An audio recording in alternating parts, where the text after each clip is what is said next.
Místo, kde se historie a tradice snoubí s krásami přírody. To je Mirošov. Město nedaleko Rokycan láká turisty, kteří si chtějí užít příjemnou procházku, dozvědět se něco z historie a odpočinout si. Výhodou Mirošova je dobrá dopravní dostupnost. Vlak tady staví hned na 2 zastávkách. Pravidelně sem zajíždí autobus a je vzdálený jen 10 minut jízdy od dálnice Praha-Plzeň.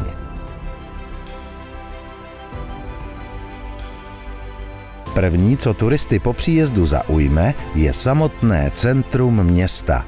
Zdobí ho kostel svatého Josefa na náměstí. Místní zámek má kořeny v 16. století, kdy na jeho místě stála renesanční tvrz. Dnes má o 2 století novější barokní podobu.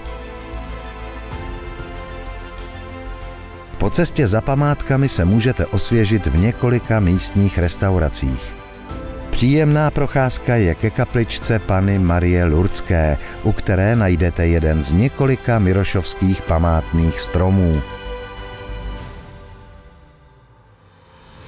Častým cílem jsou také rybníky, ať už ten největší dvorecký, lidově nazývaný Rolák, nebo nevelký lesní rybník v lokalitě Holubý kout.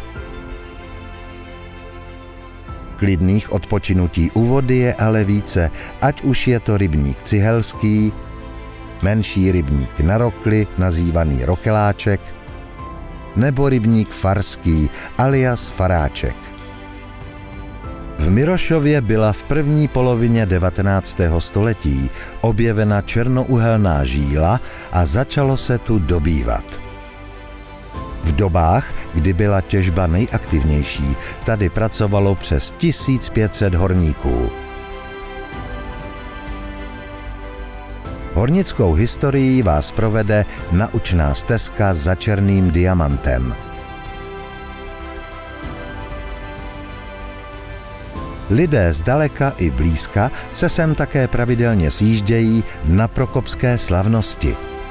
Svatý Prokop byl českým patronem horníků a tak už v dřívějších časech bývaly prokopské slavnosti největšími hornickými oslavami v celém roce.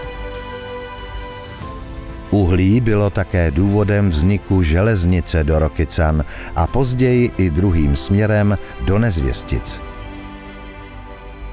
Dodnes tu můžeme najít pozůstatky starých vleček k nádraží. Zvláštní trať, takzvaná Kolvínka, pak vedla blízkými brdskými lesy. Sloužila k dopravě pokáceného dřeva.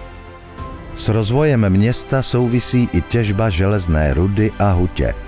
Působil tady cech kovářů, kameníků, ševců, mlynářů, pekařů nebo řezníků. Významnou roli Mirošov sehrál v době národního obrození, když se na místní faře u Vojtěcha Nejedlého scházela tehdejší kulturní elita jako Josef Dobrovský, Josef Kajetán Tyl nebo Václav Kramerius. Své stopy v Mirošově a okolí zanechala vojenská historie Brd.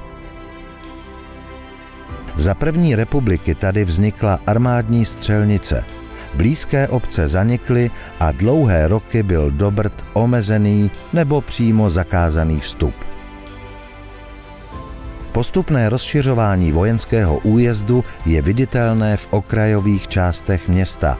Bunkry tady zůstaly jako pozůstatky po zamýšlené střelnici.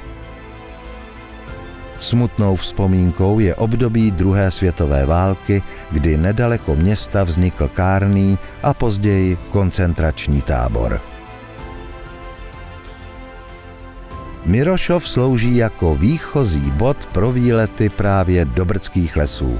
A to pěšky, na kolech a v zimě také po některé z udržovaných běžkařských tras. Lesy v okolí Mirošova jsou i známým houbařským rájem. Příroda i historie v Mirošově i v okolí jsou zkrátka velmi pestré a lákají k výletům a odpočinku. Mají totiž turistům co nabídnout.